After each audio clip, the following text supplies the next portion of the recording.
Welcome to the Occupational Safety Leadership Podcast, episode number 131. In today's episode, we're going to continue talking a little bit about hazard ID, and we're going to go over the 3 by 5 index card technique. So, this is one that I saw as a young intern back in the early 90s. I thought it worked fantastic. I have tried it and it works really good on the older generation. The newer generation looks at me like I'm a boomer. Why am I actually having paper and pen and all that stuff? But let's just go over the technique. Let me go on to the next slide here. So basically, just like the last one, we know that employees are the greatest source of identifying hazards out there. So think about this: that you're walking through the plant, you're walking through things. Somebody says, "Hey, there's a hazard. Hey, there's this," or it could be a planned. You're going to walk to a piece of equipment, talk with Smith or Jones. Tell me about this. Tell me about the hazards you face here. Like, how can we fix this? And then what I would do is give them a 3 by 5 index card.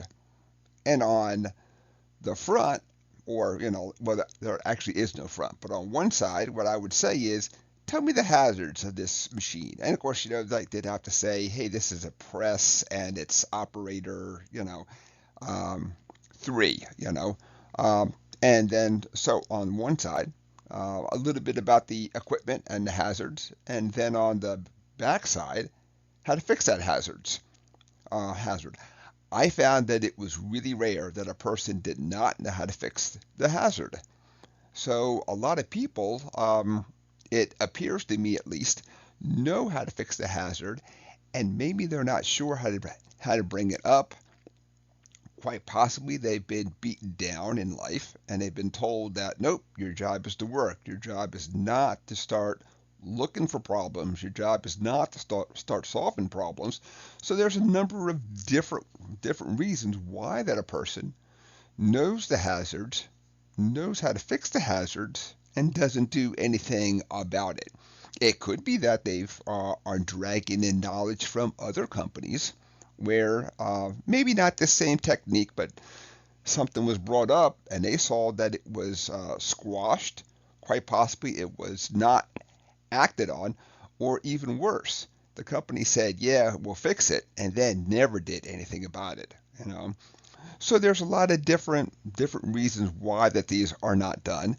Um, I try to do now. You can't tell, but I'm going to step up on a soapbox here. I try to do everything I can to empower people that when you find a hazard, you fix it yourself.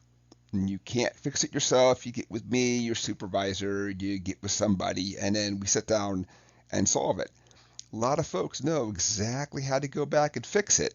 They're really having a hard time with self confidence, or history has taught them that it did not go well in the past, and thus there's no reason to kind of keep going down the path of when something does not go well. So you may find that this technique is something that works good for you. Works really good for me.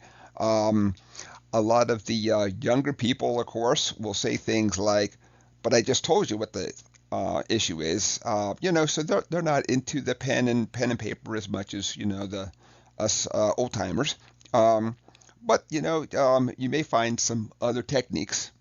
Stick it on a tablet or some kind of other fashion too. So there's a lot of different ways to implement this. But the key, of course, is that the folks, for the most part, really know how to fix the hazard.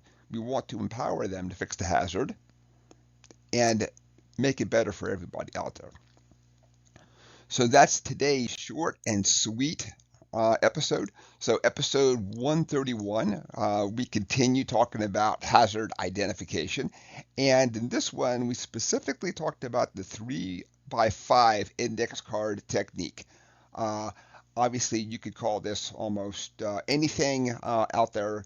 The key is the people identify the hazards, the people know how to fix the hazards, and the hazards get fixed, and everybody is better off. So, So episode number 131 is complete. My name is Dr. David Ayers. Thank you for joining me today and have a safe day.